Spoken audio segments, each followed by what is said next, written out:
cardiac hospital that specialized in cardiac medicine. And when they wheeled me into that bay, into that emergency room bay, there's a medical doctor there, said to me, "You're in the right place. You're in the best hands you could ever be in. Everything will be fine." And it was so reassuring. And in that moment of great uncertainty, of fear, of terror, I had comfort because of a medical doctor that spoke a word to me of certainty in that moment in time. The impact that our medical doctors have in our lives is profound, which is another reason why I'm so happy you agreed to come on to the show. I didn't know you were going to be dropping the gloves, and going, but thank you for everything that you've done pleasure. And what you're doing for the medical community with what is going on. Give us, for the people listening at home, what would you say is the secret of your success? I think there have been several. The first one is my faith. The second one is my family. And the third one is when I made the emphasis not on me and realized that I'm just as faulty as I can be. But I've been given these wonderful opportunities, so I'm going to take advantage of it. And when I wake up in the morning, one of the first things I say before I get out of bed, Lord, let me help someone.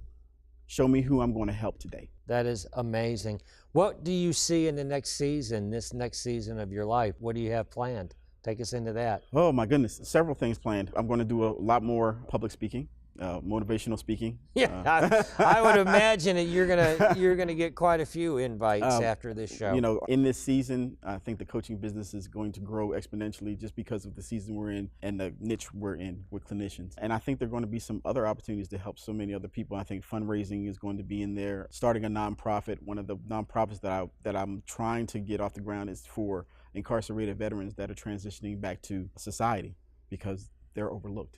And I'm part of that community. Once you're a veteran, you're a veteran. That's the population that I want to work with. So I think there are so many exciting things that are going to happen. Also in some international work. Really want to do work in the UK, in Africa, in the Caribbean, and share whatever knowledge that I have.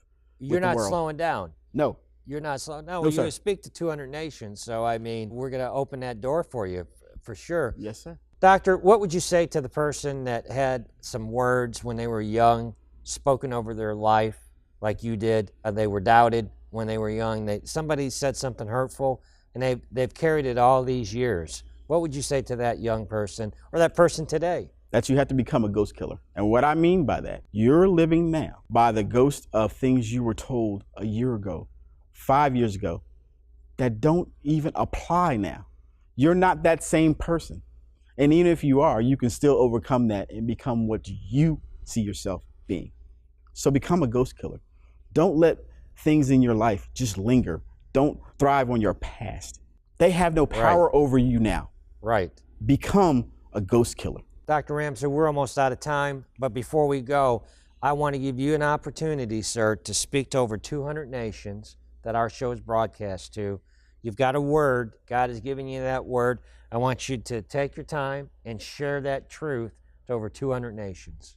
Understand that in the time we're in, we're scared, we're frustrated, but it's going to be okay. Understand that we have to lean on each other. Understand that this has already been worked out. Understand that we will go on. And make sure that you believe not only in yourself, but sometimes take the pressure off yourself and believe in someone else. When you believe in someone else, when you give that power to someone else, when you help someone overcome something, it empowers you. And that can be the greatest gift that you can give anybody. So gift someone today. Give them your time. Give them your kindness. Give them your laughter. Give some of you. And believe me, it will come back to you tenfold. Dr. Ramsue, you're going to have to come back and see me. I will. I'm going to be ready for you next time. I'm going to have a seatbelt on this chair so that I can be buckled in for you the next time you come. You'll come back and see me? Absolutely. All right, Dr. Ramsue, thank you so much. My pleasure.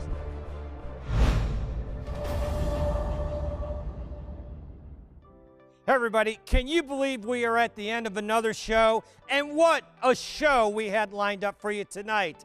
You know, ladies and gentlemen, one of my favorite sayings that I have is, God doesn't need Netflix in heaven for entertainment when He's got T.C. Bradley for entertainment. He messes with me all the time, and I argue with God all of the time. One afternoon, my life was profoundly changed when I was in my office minding my own business when God spoke to my heart, and He said, son, you're not playing big enough. And I'm like, God, what are you talking about? I'm not playing big enough. I think I've been playing really big.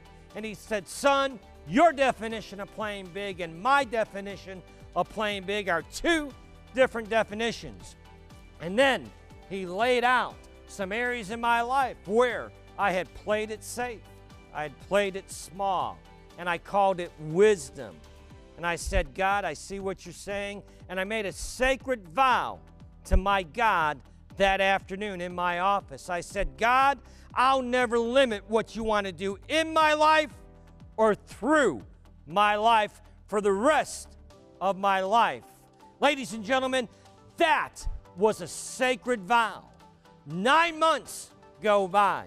God had set me up because 9 months later, I was faced with an opportunity to do a national TV show that turned into what you're seeing tonight on your screen, God Made Millionaire TV. I was called out to the deep waters by our God.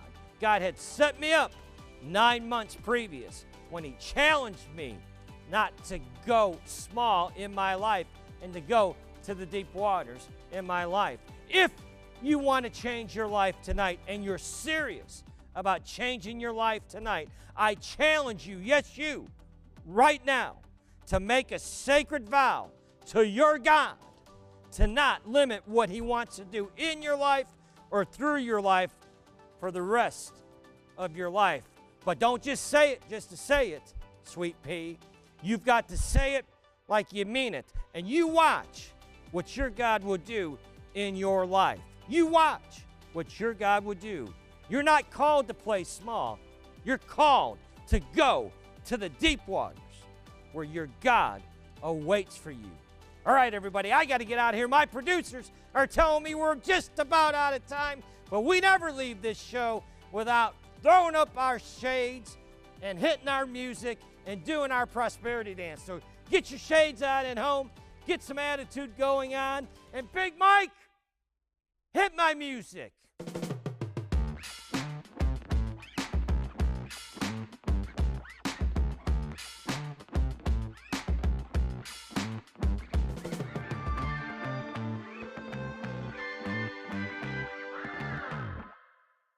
Everybody, one of my dreams has always been to be able to be in a position where I can sow a seed into your life. And one of the best ways for me to do that for you is I want to sow a seed into your life where I'll send you my book, Supernatural Success, absolutely at no cost to you other than picking up the shipping. Now, this book retails for $20 on Amazon, so I want to encourage you to call the 800 number on the screen down below. Let me sow a seed into your life, into your vision, into your God-given dream by sending you this book, Supernatural Success, spiritual laws that I use to generate over $1 million online and beat Oprah, yes, that Oprah, in website traffic. I want to sow it into your life. I need you to call the number down below, and I'll send it to you completely free of charge other than you picking up the shipping cost. I'll get it out to you in the mail right away so you can activate your God-given dream.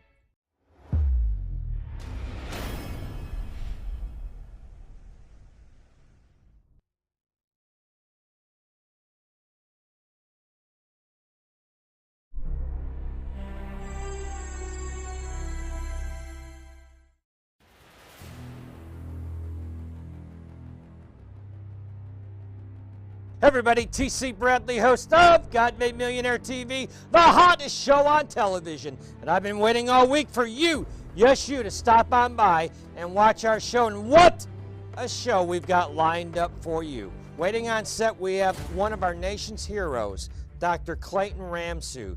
Dr. Clayton Ramsue is a retired medical doctor with the U.S. Navy and also served with the United States Air Force. He's an incredible leader, not only in the military, but also in the medical community, where he's making a powerful difference to practitioners in that community. He's waiting for us on set right now. So without any further ado, let's crack open our vault. Let's get this show started.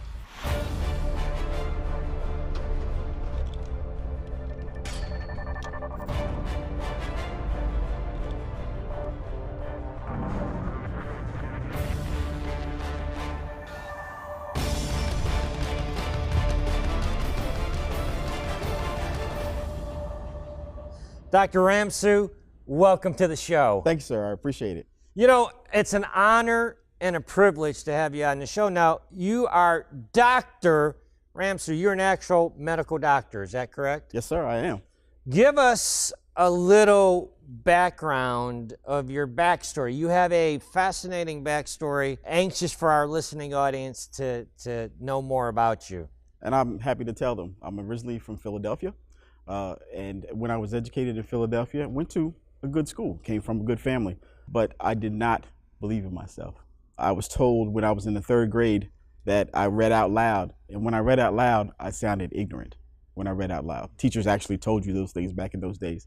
As I went along in school, when I was in high school, my high school counselor told me that I would never amount to anything because I was a class clown. And my parents at the time could not afford to send me to college. They said they would do anything in their power to do it, but I had to be serious.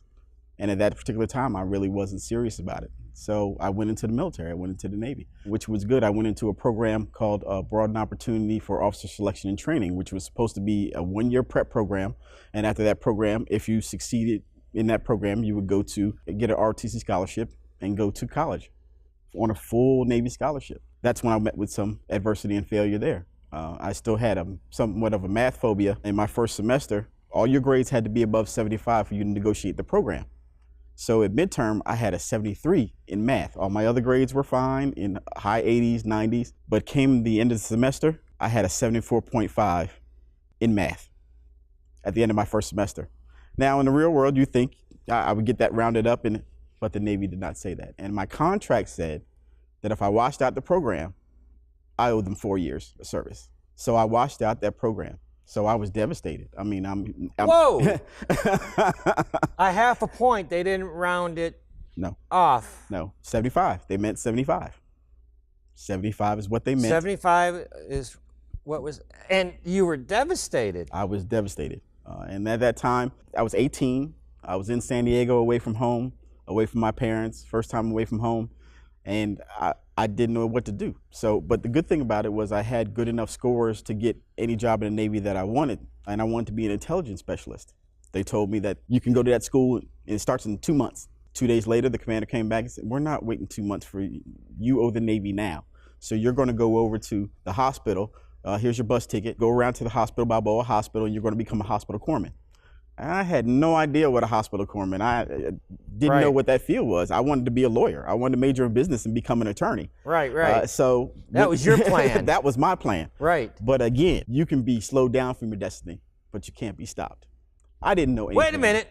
Hold on. See, you just coming on the show, you just dropping the gloves, right? We're going to drop it all day. Yeah. You can be slowed down from your destiny, but you can't be stopped. That's a word for somebody. You just dropping them, Dr. Ramsue. Go ahead. So I became a hospital corpsman. Actually, I did pretty well in that school. What is a hospital corpsman for the people listening? So basically, for the Army guys listening. It's a medic for you Army guys. It's someone that assists in the hospital, and the civilian community would be considered everything from a medical assistant. So that's where I learned, and then I became a surgical technician. Got stationed in Bethesda, and that's when the mindset came in. I said, I think I might want to be a doctor. But again, you were talking about the late 80s. And still at that particular time, you did not see a lot of African-American officers that were physicians. I didn't have anybody really I could go to talk about that. The people that were around me told me, well, what black guy do you know that's enlisted that becomes not only an officer, but becomes a physician? But there was one person. Dr. Ramsue, they have been counting you out from the day you were born. Underestimation. You've been underestimated your entire life, it almost seems. And you know what? I've learned to respect that, and it's okay. Do you hear that listening at home? There's people watching right now. You've been underestimated. You've been taken for granted for your entire life. And here, God has sent Dr. Ramsue to say, you know what? It ain't over, baby. It's never over. Not to this day. When did you make the decision to become a medical doctor? When I was stationed at Naval Hospital, Bethesda, Maryland. Right. I was working in the ENT department there. And I decided, I was trained, my job was to train the interns in the OR about how to glove and put on and proceed in the OR. And I just thought, I said, you know what? I'm just as smart as they are. I can do this. Right. And I got encouragement from one of the physicians, Dr. David Clark, and I reached out to him years later, maybe about a year ago, and told him thank you because he made a difference. Wow. He said, you can go to medical school. You can do this.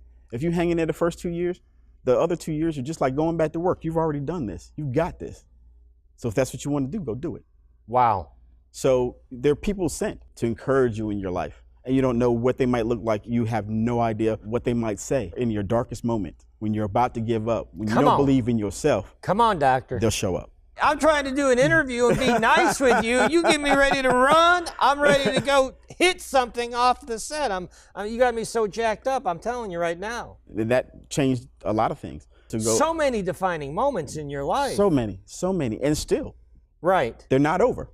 Oh, no. This is one. Right. I was able to go to South Carolina State University, which is the HBCU. Did well there. Went to Morehouse School of Medicine. Did well there. Still, I'm on adjunct faculty there and work with the medical students there. I got to train at Mayo Clinic. Wow. What was that like? It was a great experience. You actually had people there that their sole intent is to make you an excellent physician. And if you hold on to 70% of what they say, you're going to be good, because these are worldwide leaders. Right. And you're being trained by them. So it was a good training round. But again, were there a lot of people there that looked like me? No. So, but again, that's why I went back in the military. I served after I finished my residency. Why? Because when I was coming through as an enlisted sailor, there was no one that looked like me that was approachable, that I could talk to about furthering my career, just about going back to school, about helping other people. And I said I was going to be that person. So you could have transitioned into private practice. Absolutely. Where the big dollars are at, is what you're telling me. But you made a decision to go back in to be of service. Yes, sir. Is that what you're saying to me? Yes, sir. Listen, there's mothers and fathers. You're watching this. You have your kids at home. They've got a dream to be a doctor, and they've been talked out of that dream. They've been talked down on that dream. I want you to get them, and get them to watch this show. This is incredible information. Doctor, go ahead. Continue on. So after I went back in the military, I switched over to the Air Force. And upon my retirement, there was another defining moment. My commanding officer asked me before my retirement, so what do you think was your greatest contribution while you were in the military? I served 25 years. What do you think was your greatest contribution? And I said, I think I was a good leader. I think I was a good doctor. And she said, no, that wasn't it. So I was confused at the time. I said, so what is it? She was like, I've talked to people, not only that you served here, but I've talked to people from your past, and it's your mentorship. So that was another defining moment for me, is that I help people. That's what I do.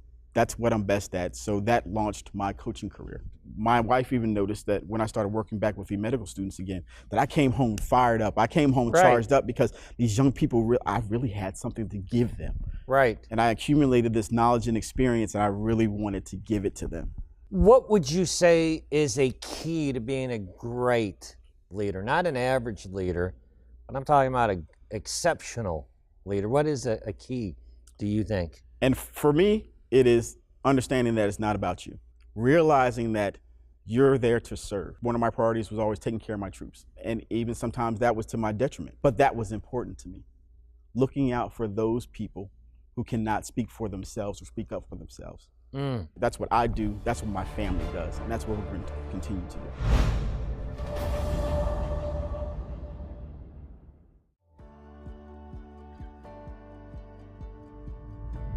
Hey everybody, TC Bradley, host of God Made Millionaire TV, and I was thinking the other day of how my life was profoundly impacted and changed for the better when I published my first book, Supernatural Success.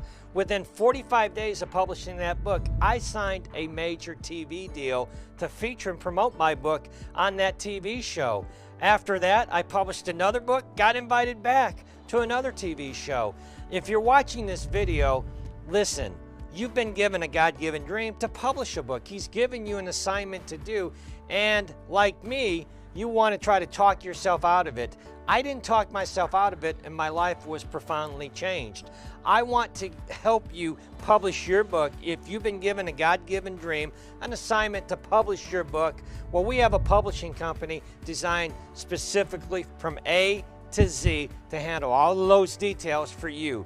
All you need to do right now at this point is set an appointment up with our publishing company so that we can talk to you about bringing your book to the marketplace and your voice to the nations on our show, God Made Millionaire TV, as a published author. Dr. Ramsue, right now at this moment, those moms and dads, they got their kids in front of the TV now. We gave you an opportunity to get them in front of the TV right now. Right. Dr. Ramsue, what I want to do is I want you to speak that message to these kids in our communities, to give them a message of hope and inspiration.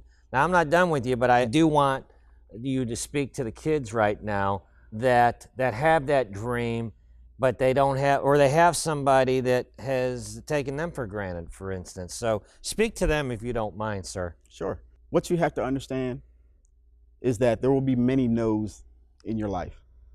That's not what you have to pay attention to. You have to start understanding the power of just one yes.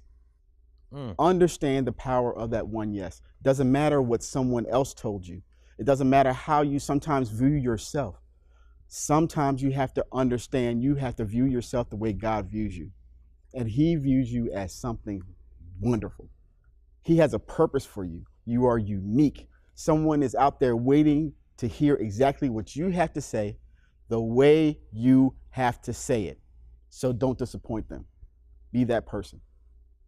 Wonderful. Dr. Ramsue, take me into your faith. Tell me the role that your faith has played in your career, in your success. It's one of my things that's in my leadership philosophy. Had a course where they had to come up with your leadership philosophy, and my faith is the cornerstone of that. And I realized that as I went back over it. Now, there's a couple songs that say, I've been, running with God for a long time and I'm not tired yet. Right. There was a lot of time I was running from God because I didn't realize I was special. I didn't know I was special. I didn't think I was worthy to be special. But once I faced Him and understood and talked to Him, and He said to me, by yourself, you're not. With me, we can do great things.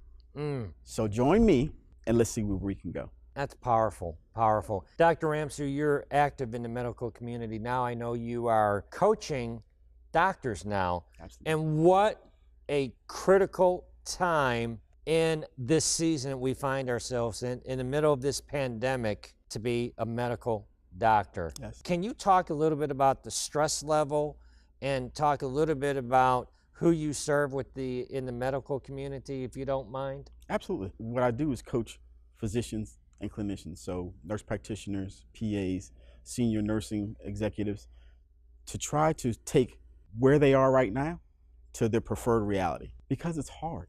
Right now in this pandemic, they're tired, they're scared, they're confused, they don't understand. There's a lot of people trying to leave medicine. You cannot. Wait a minute. You're saying it in this season we're currently in, that a lot of them are wanting to leave the field entirely? Yes. Is it because of the stress? It's because of the stress. It's because of the way they're reimbursed. It's the way they're respected. Because now, I tell them now, in this coronavirus season, our stock has gone up tremendously. This is the time to band together and hold each other accountable and help each other and support each other. And that's where I help. Right, because you've been on the front lines. Absolutely. Tell us a little bit more about your program. Okay, my coaching program for doctors is called the Level Up Program. And because we're trying to take you to the next level, whether you're trying to go into administration, whether you're trying to get another job, whether you're trying to create multiple jobs or multiple streams of income, this is what we do. So there's 7 steps to it. First step is that we talk about what your values are, because what we're finding is that your values, and what you want to do with your career, if they are in conflict, things won't go well. Then next, what we do is we do a personality assessment. Your personality assessment, because a lot of times you think you know yourself, but I want to know what the real you is, what really makes you tick. After that, we help you design a blueprint of where you would like to go in your career. What that blueprint does is it's an executable program. It's not just something pie in the sky. We tailor it to you. We say, doctor, what do you want to do? Nurse, what do you want to do? Physician assistant, nurse practitioner, where would you like to go? Here are the steps to get there. Is it education? Is it another certification? Is it interviewing skills? We also do interviewing and image consulting. As my wife has an image consulting firm, and I use her to talk about our image and our presentation. The product you end up with at the end of the 7th week is a blueprint to execute you getting to the next level of your career. What an incredible program. Who's it ideally for? Again, lay that out. Physicians that are practicing more than 7 years, or nurse practitioners, physician assistants, and senior nurse executives. Dr. Ramsue, I want you to talk a little bit about burnout, because that fascinates me. Yes. I don't know the life of a doctor and why they would be burnt out. Can you educate us, please, on why a doctor would suffer from burnout? Well, there are multiple responsibilities, and it starts early on. So when you're in medical school, you study ungodly hours. A lot of times you don't have a lot of relationship with your family because you're studying. It's always, I'm studying, I can't because I'm studying, I can't because I have rotations. And you get in residency. When I went to residency, we didn't have the limitation on hours or rules, so that now they can only work up to 16 hours. We were staying up 30, 32, 36 hours at a time every third night for my first 2 years of residency. So where can you have balance there? We weren't taught work-life balance or family. And then, so we've done that for 7 to 10 years. Then you get out and they tell you go to work. If you go to private practice, so now you have to be a business person. Well, who taught you how to do that? We don't have classes on that, even though we're trying to teach those classes now, but we don't have classes on that. So you establish that, or you go to, myself, I worked in a lot of emergency rooms. So 4 to 5 12-hour shifts every week, that can get you tired. Right. And when that suffers, then your family life suffers. And then when someone says, well, no, I need you to work more, or I need you to see more patients, well, how can I do that? When someone who hasn't ever seen a patient tells you, you need to see more patients because we have to get this revenue up. Is the divorce rate high among the medical community? Absolutely. We're seeing something new in the last 2 to 3 years. It was very, very rare that we would see suicide. Now we're seeing suicides. Right. So this speaks to the fact that there is burnout, and we need to do something about it. And that's what this period is about.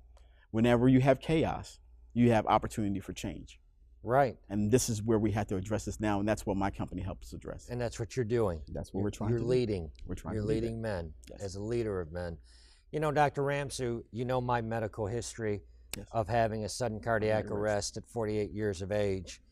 And I remember clearly, and I want to bring this to your attention, and I just want to acknowledge you on this, that within 10 seconds of being placed in the ambulance, I was gone. I went into cardiac arrest. They had to shock me 2 times to bring me back. They're telling me to hold on. It's a chaotic scene in the ambulance because whoever's driving that ambulance is doing with a profound sense of urgency, and they get me